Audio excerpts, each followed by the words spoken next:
señores asistentes a este evento, damas, caballeros, permítanme inicialmente agradecerle a nuestro gran amigo Abel Augusto Zamorano por la invitación extendida para hacer partícipe a una prolífera delegación colombiana para venir a compartir en el ámbito propio de estas reflexiones algunas consideraciones de lo que son las experiencias vividas con el tema del proceso civil oral. Quiero saludar particularmente a mi amigo Lorenzo Marignoni, el doctor Marignoni, Giovanni, muy oportuna su intervención porque en efecto se me ha invitado para plantear algunas consideraciones en torno a la experiencia en Colombia en punto de la inserción de la oralidad en el proceso civil. En ese propósito, pues muchos de los aspectos que planteó el profesor Giovanni tienen que ver con la realidad colombiana y tiene que ver muy seguramente con lo que va a pasar en Venezuela cuando le apueste sin duda a la inserción de la oralidad en el proceso civil. Y la primera reflexión en punto de este tema se orienta a identificar si es o no buena la oralidad. Si uno hiciera básicamente una encuesta en punto de ese tema, pues perfectamente podría polarizar las posturas, una que diría que es muy buena, que es idónea para el proceso, y otras que muy seguramente encontrarían muchas dificultades. Entonces, a partir de esta reflexión, voy a explicar someramente algunas de esas situaciones que han acontecido en Colombia y que pueden llevar entonces a que ustedes saquen sus propias conclusiones. Colombia, a partir del año 2002-2003, le apuntó a insertar oralidad en muchos de los procesos que hoy en día forman parte de la realidad procedimental colombiana. Todas las actuaciones procesales están permeadas por oralidad, por lo tanto, todas presentan el viso de dificultad que muy seguramente se está evidenciando en el proceso civil en la actualidad. ¿Cómo operó en materia civil? De todos es conocido porque así se ha reflexionado en varios congresos. El Instituto Colombiano de Derecho Procesal lideró un estudio que culminó a la postre con un proyecto de reforma que buscaba la instrumentación de la oralidad en todos los procesos y que a la postre terminó fue modificando, derogando, si se quiere, el Código de Procedimiento Civil. Pero en aras de facilitar ese ingreso de la oralidad al modelo procesal civil colombiano, pues fue menester expedir una ley transitoria, es lo que se llamó una ley puente, que fue la ley 1395-2010, que buscaba, si se quiere, facilitar el tránsito del Código de Procedimiento Civil del 70, que era eminentemente escritural, al nuevo modelo que planteaba el Código General del Proceso, que terminó siendo la ley 1564-2012. Pero aquí ya hubo una primera dificultad, y es que se trataba de que los jueces y los operadores jurídicos en general hicieran ese proceso de transición a través de pruebas piloto, porque la ley 1395-2010 buscaba que en ese interregno de su vigencia, que eran aproximadamente 3 años, se garantizara que cuando la 1564 de 2012 entrara en todo el país, ya todos los despachos judiciales de Colombia hubiesen tenido experiencia en oralidad, y aquí vino la primera dificultad. No fue posible esa consideración, por lo tanto, cuando entró a regir el Código General del Proceso, que data en efecto de su vigencia a partir del 1 de enero del 2016, muchos despachos se encontraron con la sorpresa, primero que no tenían la experiencia en la praxis de la oralidad, y segundo, que es lo más complicado realmente, los despachos judiciales no contaban con la logística para efectos de adoptar ese nuevo modelo procesal. Y aquí quedó planteado, mi estimado Giovanni, de que sin logística no puede haber oralidad, tendría necesariamente que ser un mero discurso retórico, hermoso por demás, pero muy seguramente estaría llamado al fracaso. En ese contexto, entonces, cuando uno revisa la estructura que plantea el Código General del Proceso, me atrevo a afirmar que 3 son los pilares fundamentales de la reforma, que son los que voy a referenciar a continuación, y a partir de ellos plantearé entonces las dificultades. El primer pilar fundamental se tradujo entonces en la inserción de un término de duración del proceso. Ese pilar lo encuentran ustedes en el artículo 121 de la normativa en cuestión. Un segundo pilar que se tradujo en la inserción como principio rector de la oralidad, como desde el punto de vista principalista, y como voy a pensar que en efecto se trata de un modelo procedimental, y en tercer lugar, la adopción de un modelo por audiencias con marcada tendencia a la oralidad, que es un modelo tipo residual al que se tiene que acudir cuando no hay trámite especial para los asuntos. Entonces, voy a decantar estos tres postulados para verificar entonces de dónde vienen las dificultades. La primera, duración razonable del proceso, que como principio, si se quiere, garantía integradora del debido proceso, que tiene un marco convencional muy fuerte desde los mismos tratados internacionales, constituye sin duda un pilar fundante del debido proceso, y es que los coasociados sepan cuándo inicia un proceso y cuándo culmina. Esto no se inventó en la legislación colombiana, esto viene desde el Pacto de San José de Costa Rica, desde el Tratado Internacional de Derechos Civiles y Políticos, etcétera,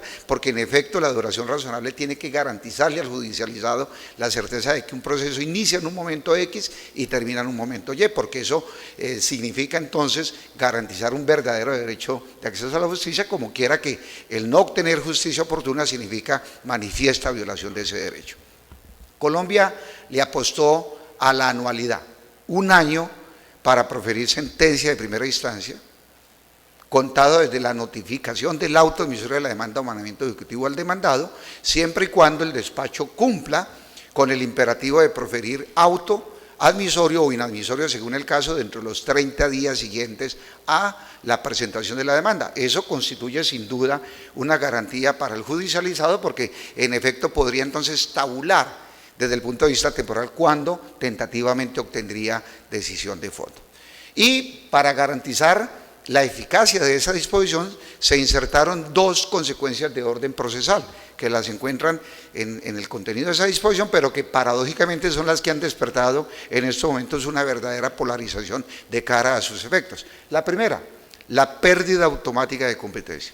Señala la disposición que si dentro de ese interregno, para la primera instancia de un año o en la segunda, de 6 meses contados desde la llegada del expediente a la Secretaría del Despacho, no ha habido pronunciamiento de fondo, el juez perderá automáticamente competencia y por lo tanto tendrá que pasar la actuación al despacho que le siga en turno, sin necesidad de que opere competencia interna, es decir, sin que necesidad de que opere el reparto de la actuación. Y la segunda consecuencia procesal, pues se traduce en la nulidad de pleno derecho de la actuación. Y digamos que cuando se lee el texto pareciera ser que es de fácil comprensión, pero como luego lo verificaré, eso deriva en una verdadera dificultad en punto de la interpretación, especialmente que se está dando hoy a nivel de las altas cortes en torno al contenido de tales disposiciones. La nulidad de pleno derecho desde el punto de vista sustancial pues se refiere, o mejor, se compara al concepto de ineficacia del acto propio del derecho sustancial, lo cual supone en consecuencia que esa nulidad opera de pleno derecho, vale decir en principio no requeriría pronunciamiento judicial. Ese concepto de nulidad de pleno derecho no es nuevo en el ordenamiento jurídico colombiano, data del propio Código de Comercio en el artículo 897 y muy seguramente si uno revisa el contenido de la normativa contenida en el Código General del Proceso va a encontrar que ese concepto de nulidad también aparece en algunas otras disposiciones, recogiendo un poco la tradición que en materia de ilicitud probatoria ya había trazado la Corte Constitucional a propósito del inciso final del artículo 29 de la Constitución. La Corte, cuando analizó esa disposición, que terminó interpretándola como regla de exclusión, precisó en señalar que las nulidades de pleno derecho, si bien operan ipso facto, en todos los casos, dado el efecto procesal que puede ello suponer, en principio requiere pronunciamiento judicial en torno a esa circunstancia. El interrogante sería si de cara al proceso se requiere o no ese tipo de pronunciamiento, porque en efecto la consecuencia procesal que señala esa disposición es que cualquier acto que se ejecute con posterioridad al vencimiento de ese plazo se torna nulo de pleno derecho, es decir, no vincula a las partes y en principio no se podría sanear por el silencio de las mismas partes. El segundo gran hito que supone el cambio es la inserción de la oralidad como principio rector, es decir, en otras palabras, como bien lo planteaba el profesor Giovanni, que la actuación procesal se surta a través del discurso hablado, de la palabra hablada, pero que requiere, reitero, algunos componentes de orden práctico para su eficacia. Y en tercer lugar, la inserción de un proceso tipo que bajo la denominación de proceso verbal termina siendo residual para que todas las controversias que no tengan trámite especial terminen ventilándose por ese esquema procesal, en la forma en que en efecto se plantea a partir de los procesos declarativos, una audiencia o una fase de integración de contradictorio y una fase de discusión y decisión que va a ser permeada por dos modelos de audiencia, una audiencia inicial y una audiencia de instrucción y juzgamiento. En Panamá el proyecto apunta a una única audiencia con el propósito de que allí se debatan las actividades propias de los procesos declarativos, conciliación, fijación de litigios, saneamiento del proceso, decisión de elecciones previas, interrogatorio de las partes, decreto de pruebas, y se sumaría entonces la práctica, los alegatos y la correlativa sentencia. Pero, como muy bien lo plantea el profesor, no en todos los casos sería llamado ese esquema procesal para aplicarse a todas las transacciones. De hecho, en tratando del proceso ejecutivo a propósito de si admite o no oralidad, el código trae una solución de cara a la proposición de secciones perentorias en torno al mandamiento ejecutivo, o mejor, en ataque a la pretensión de seguir adelante con la ejecución, en el sentido de que se convierte o se remite a ese esquema verbal. Bajo esa perspectiva, pues uno en principio diría que si tenemos un modelo por audiencias, donde la actividad procesal se va a surtir en forma oral, pues en principio pareciera que el término de la anualidad para primera instancia y de 6 meses para la segunda se va a cumplir. Pero aquí vienen entonces las dificultades de orden práctico, que es lo que está aconteciendo en estos momentos en Colombia. La primera problemática es la excesiva judicialización del conflicto. En la cultura latina, en general, porque eso no es ni siquiera un problema ajeno o propio de Colombia ni de Perú, se tiene la creencia de que la mejor solución es la que se obtiene por vía de las decisiones adoptadas por el juez de la República. Entonces se desatiende la importancia, por ejemplo, que cumplen los mecanismos alternativos de solución de conflictos, que entre otras cosas es una nueva tendencia que busca la resolución pacífica del conflicto a partir del consenso de las partes. Esa cultura, si se quiere, no forma parte de nuestro arraigo, y bajo esa premisa entonces todas las personas acuden al sistema judicial. De hecho, en la práctica, en Colombia, muy a pesar de que la conciliación es un requisito de procedibilidad, uno encuentra que la gente acude a los centros de conciliación únicamente para cumplir con el requisito formal, es decir, el agotamiento del requisito previo, pero no para resolver de fondo la controversia. Entonces, la excesiva judicialización del conflicto hace entonces que el sistema no tenga capacidad de reaccionar. ¿Por qué? Porque se inserta oralidad, pero se quiere seguir trabajando con los mismos jueces y con la misma infraestructura a nivel de despachos judiciales, cosa que torna en inoperante cualquier proyecto de reforma. La segunda circunstancia es el problema logístico. Este problema logístico uno podría dimensionarlo en 2 contextos. La primera, tenemos despachos judiciales dotados con la infraestructura necesaria para que se pueda desplegar oralidad en toda su extensión, y aquí viene un problema de quiebre, porque esto tiene un trasfondo de orden presupuestal. El ideal sería que cada despacho contase con su sala de audiencias, pero en la práctica, como aconteció en Colombia, es que se proyecta unas salas de audiencias cuyos usuarios van a ser todos los despachos judiciales del respectivo distrito judicial. Por lo tanto, va a llegar un momento donde las salas no van a tener capacidad de reacción de cara a los pedimentos que hagan los respectivos despachos para agotar esa actividad. La pregunta es, ¿y ese interregno, ese tiempo muerto que hay entre el señalamiento de la fecha y la consecución de la audiencia y la materialización de las diligencias, corre por cuenta de quién? ¿A quién se le traslada? Pues sin duda al usuario del servicio, y por eso está sucediendo en la práctica que procesos que muy seguramente, trabada la relación jurídico-procesal y la convocatoria a audiencia, esté trascendiendo más allá de 8 y hasta 10 meses para el agotamiento de la diligencia. Pero eso viene aparejado de otro problema, que pareciera una ley de Murphy, pero suele acontecer con frecuencia. ¿Y qué pasa si la logística falla? ¿Qué pasa si el sistema de información presunta o de videoreproducción presenta alguna alteración de carácter técnico que impida la realización de la audiencia? Pues sin duda esa audiencia tendrá que suspenderse y muy seguramente se irá acumulando a las que faltan, muy seguramente por el señalamiento de fecha. Eso no lo prevé la disposición, porque obviamente que el sistema no lo plantea, simplemente precisan señalar que se deberán adoptar los correctivo que muy seguramente llevará al sistema tradicional de la escrituralidad para no perder el momento y la oportunidad con que cuenta el despacho de tener cara a cara a los conflictantes y, si se quiere, a los órganos de prueba que muy seguramente aportarán a esas diligencias. El tercer aspecto, que tiene que ver también con esta circunstancia, es en torno a la interpretación que se le debe dar a ese artículo 121.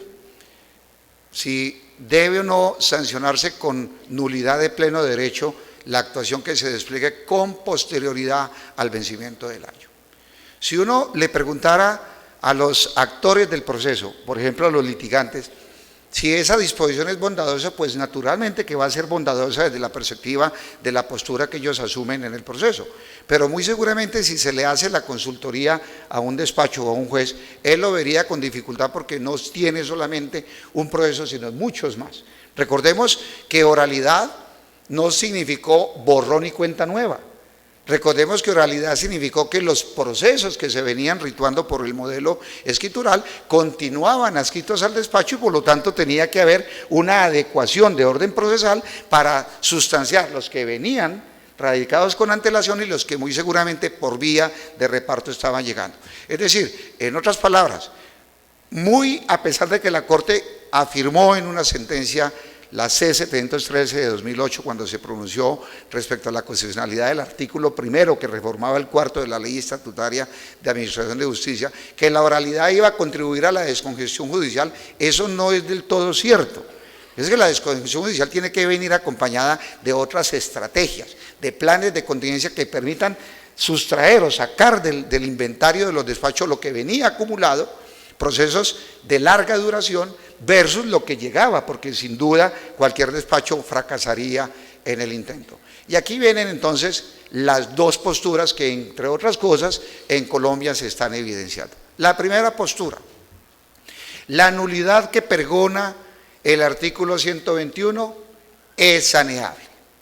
Es decir, que muy a pesar del cumplimiento del término allí previsto, si se llegare a desplegar actividad procesal que lleve a feliz término la resolución del conflicto, es decir, la sentencia, no tiene por qué declararse nulidad alguna y por lo tanto esa actuación queda saneada. El argumento central de esa postura parte por considerar que el fin último de las normas procedimentales es hacer efectivo el derecho sustancial y eso pues tiene naturalmente fundamento en el propio artículo 228 de la Constitución Política Colombiana como pilar fundante de la tutela jurisdiccional efectiva. Se cumplió con el propósito que es la resolución del conflicto. Esa postura en Colombia por vía de acción de tutela quedó planteada a través de la Sala Civil en una sentencia que data del 14 de diciembre de 2017, con ponencia de Luis Alonso Rico, y bajo esa perspectiva uno diría entonces que la línea, por lo menos en vía de tutela,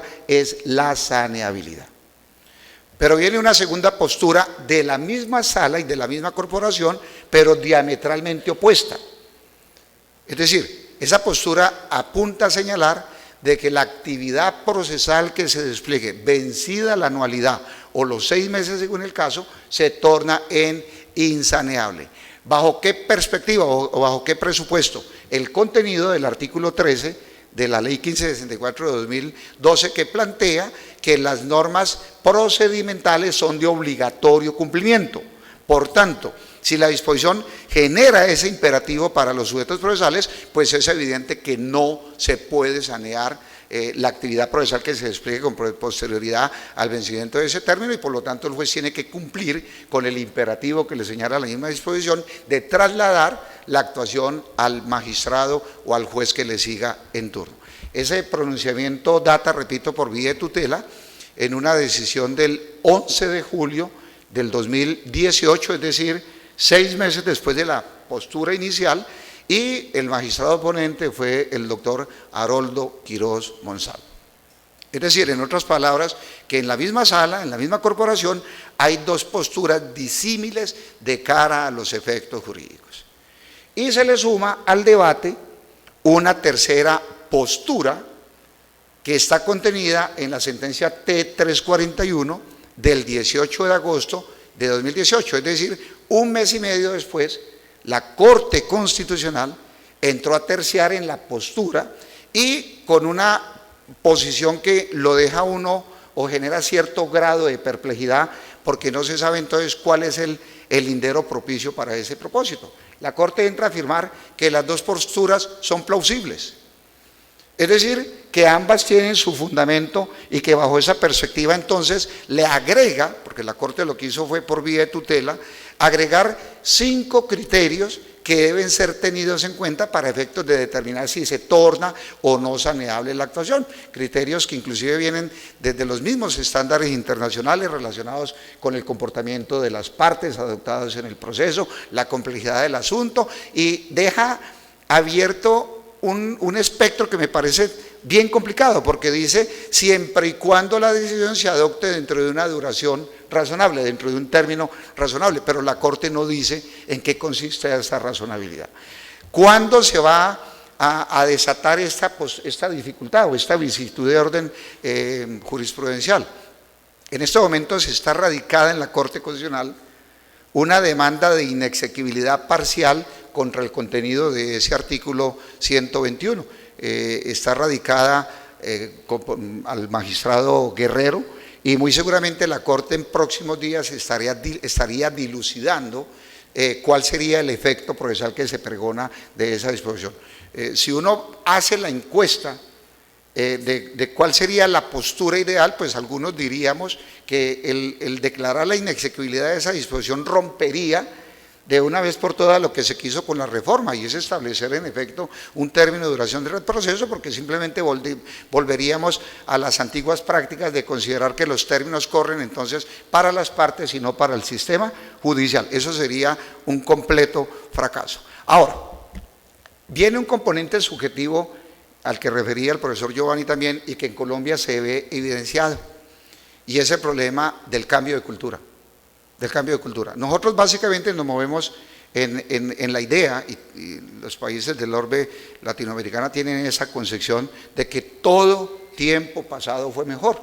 Entonces, como todo tiempo pasado fue mejor y nosotros fuimos creados, formados en la cultura de la escrituralidad, pues es mejor seguir con la cultura de la escrituralidad, o mejor aún, vamos a entrar a la oralidad, pero vamos a conservar algunas de esas herramientas que fueron benignas desde el punto de vista de la escrituralidad. Por eso no es extraño encontrar prácticas negativas que lo que hacen es afectar la celeridad procesal. Por ejemplo, se plantea que el alegato se tiene que exponer o plantear en forma escrita. Inclusive el código trae una prohibición expresa de que en ningún caso se puede suplir intervenciones orales en formas escritas. Pero vamos a llegar a la práctica equivocada que hizo carrera infortunadamente en el ámbito laboral de llevar los alegatos escritos para leerlos, porque eso es una manera de oralidad. Estoy leyendo el texto y como lo estoy transmitiendo verbalmente, entonces estoy cumpliendo con el presupuesto. O más perverso aún, lo que suele pasar en algunos despachos, el del despacho que escucha los alegatos de las partes, y una vez culminada el cierre de discusión, sacan de la gaveta la sentencia para leerla. Entonces uno pregunta, ¿para qué alegato si ya está instrumentada y adoptada la decisión con antelación? Eso, repito, son absolutamente malas prácticas, prácticas perversas que tienden a envilecer el propósito que se buscaba con la reforma. Segundo, cambio cultural en torno a la formación de los abogados. Aquí lo planteaba muy bien el maestro Giovanni. ¿Cuál es el rol o papel que están cumpliendo las instituciones universitarias? ¿Cuál es el nivel de compromiso? La malla curricular tiene que responder a esa nueva realidad que nos plantea la oralidad. Y en ese sentido, pues muchos de los colegas que están aquí presentes, que fungen como yo en la docencia, pues tenemos una responsabilidad ética y profesional de llevar a esos estudiantes a la oralidad. Las instituciones universitarias en Colombia se contribuyó de manera significativa a través de la adopción o instrumentación en las aulas de clase de salas de audiencias, y eso es una excelente estrategia porque es una manera de aproximar a ese futuro profesional a lo que le espera el ejercicio profesional. Pero eso tiene que venir acompañado con el rol o papel del profesor, porque infortunadamente, como no todos están de acuerdo con la oralidad, algunos de ellos pregonan su inconformidad manifestando que no hacen esa actividad porque no los convence. Entonces, ¿cuál es el tipo de profesional que va a egresar de esa institución? Un profesional experto en escrituralidad, pero que muy seguramente, dentro de la nueva dialéctica que les va a plantear el profesor, va a tener que pararse, o sentarse más bien, en un estrado judicial, a exponer su teoría del caso a través del uso de la palabra hablada, y ahí va a tener una dificultad. Y la otra dificultad, pues naturalmente tiene que ver con la estructura del argumento. ¿Estamos preparados para hablar en público? A veces es más fácil ocultar las debilidades en un escrito, porque lo decía el maestro Calamandrei, el papel no se sonroja, el papel puede con todo, que tener que expresar una postura permeada por dos circunstancias. Una, de orden temporal, porque el tiempo está corriendo. No se le puede conceder el uso de la palabra de manera arbitraria a quien tiene el poder de la palabra, como quiera que el código tiene que limitar desde el punto de vista temporal esa intervención. Los códigos por regla general le apuntan a 20 minutos, término que de acuerdo a estas praxis académicas que celebramos en los diversos congresos es más que suficiente para llevar una información, pero en todos los casos queda abierta la posibilidad de que se pueda prorrogar de acuerdo a la naturaleza o tipo de intervención que se haga. Pero lo más importante es si llego o no con el mensaje que quiero llevar. Es decir, hasta donde yo tengo la estructura del discurso perfectamente delimitado a partir de la teoría del caso para llegar con un posicionamiento claro de cara a quienes están en el debate. Y eso requiere cursos de formación, eso requiere estructura lingüística, eso requiere estructura de lenguaje, pero lo más importante, el arte de hablar en público.